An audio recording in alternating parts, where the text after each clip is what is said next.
Jangan lupa like, komen, dan subscribe. Ya, assalamualaikum warahmatullahi wabarakatuh.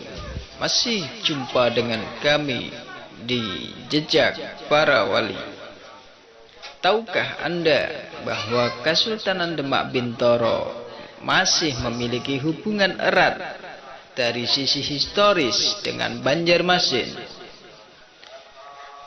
Kalimantan Selatan?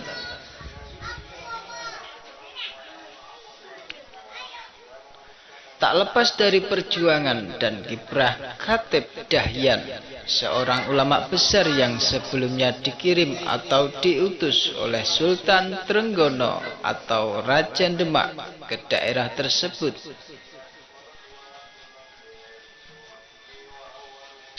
Khatib Dahyan datang ke Banjarmasin, nama asal kota Banjarmasin. Pada tahun 1521, salah satu tugas berat Khatib Dahyan adalah mengislamkan Pangeran Samudra dan kerabatnya yang berasal dari negara Daha. Negara Daha adalah sebuah kerajaan Hindu di wilayah Kabupaten Kandangan dan Amuntai, Kalimantan Selatan. Adapun prosesi pengislaman Raden Samudra atau nama kecil Sultan Suryansah terjadi sesuai dengan janji semasa adanya pertentangan antara kerajaan negara Daha dengan kerajaan Banjarmasin.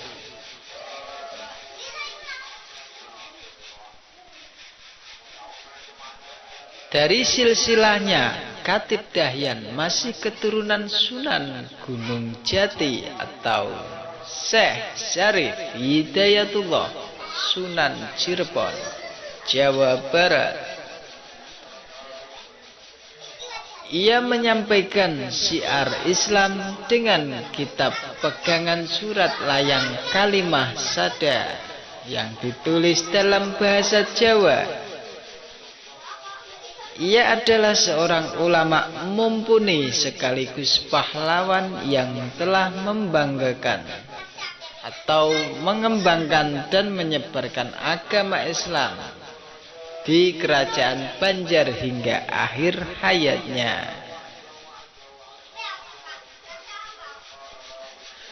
Berkat kegigihan Khatib Dahyan itu, Pangeran Samudra akhirnya berhasil memeluk agama Islam dengan penuh cinta dan damai.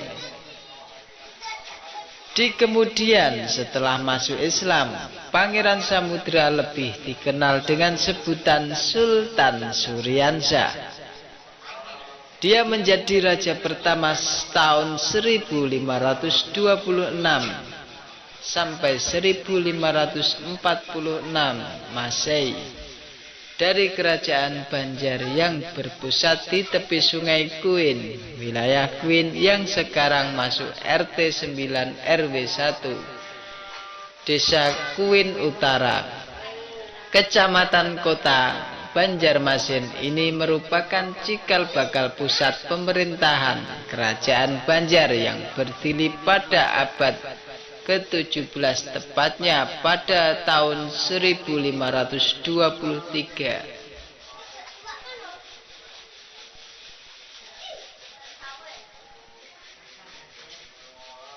Banyak peziarah dari Kalimantan maupun Asia Tenggara yang datang mengunjungi makam Sultan Suryansah ini. Karena memang beliau, Sultan Suryansah, banyak menurunkan keturunan, tidak hanya di Kalimantan saja, tapi juga di kawasan Asia.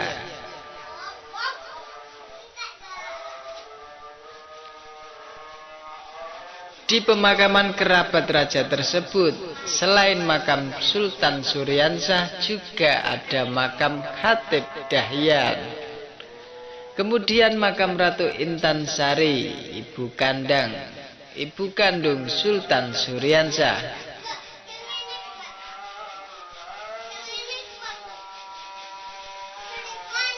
makam Patih Kuin atau Jayabuana, makam Patih Masih atau Pangeran Jagabaya, makam Adipati Antakusuma atau Hulu Balang Kerajaan,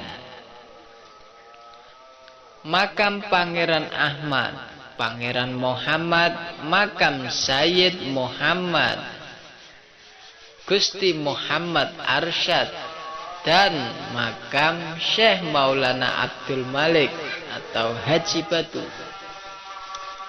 Ada pula makam keturunan Sultan Suryansah, yaitu Raja kedua Kerajaan Banjar Rahmatullah pada tahun 1546 sampai 1570 Masehi. Dan makam Hidayatullah Raja ketiga Kerajaan Banjar pada tahun 1570 sampai 1595 Masehi. Makam Syarifah, makam Kiai Datuk Bukosim, makam Mangkubumi Arya, Taranggana, dan makam kerabat sultan yang lain. Kiprah Khatib Dahyan yang mengislamkan Sultan Suryansah menjadi fakta bahwa hubungan antara Kesultanan Demak Bintoro di era Sultan Trenggono dengan Kerajaan Banjar di masa kepemimpinan Sultan Suryansah begitu erat.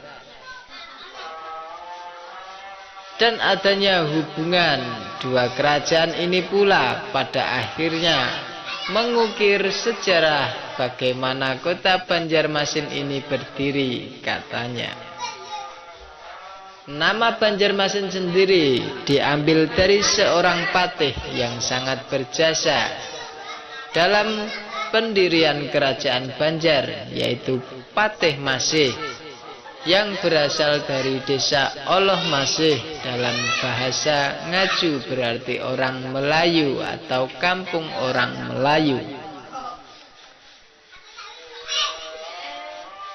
Berawal dari desa Oloh Masih inilah yang kemudian menjadi kampung cikal bakal kota Banjarmasin. Dalam sejarah disebutkan Patih Masih saat itu bersama patih lainnya sepakat mengangkat Pangeran Samudra menjadi raja. Pangeran Samudra itu semula adalah putra kerajaan Daha yang terhubung dengan mengasingkan diri di desa Oloh Masih. Sejak itulah terbentuklah kerajaan Banjar. Pangeran berhasil menaklukkan Muarabahan dan kerajaan kecil lainnya yang berada di sepanjang jalur sungai sebagai pusat perdagangan. Kemajuan kerajaan Banjar kemudian mengusik Pangeran Tumenggung, Raja Daha yang juga paman dari Pangeran Samudra. Akhirnya terjadilah penyerbuan oleh Daha. Pertempuran berlarut-larut membuat Pangeran Samudra terdesak dan meminta bantuan Kesultanan Demak Bintoro sebagai kerajaan Islam pertama dan terbesar di Nusantara saat itu.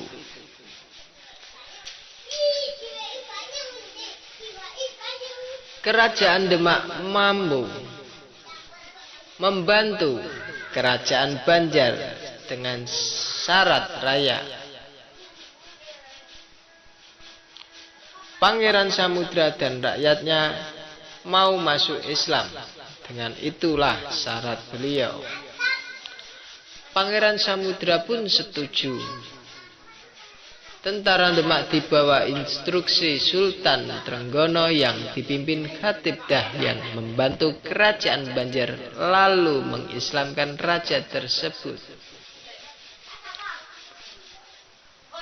Menurutnya, dengan bantuan kerajaan Demak, Banjar menyerbu negara Daha dan berhasil mengalahkannya. Dalam sejarah peristiwa itu tercatat pada tanggal 24 September tahun 1526 Masehi.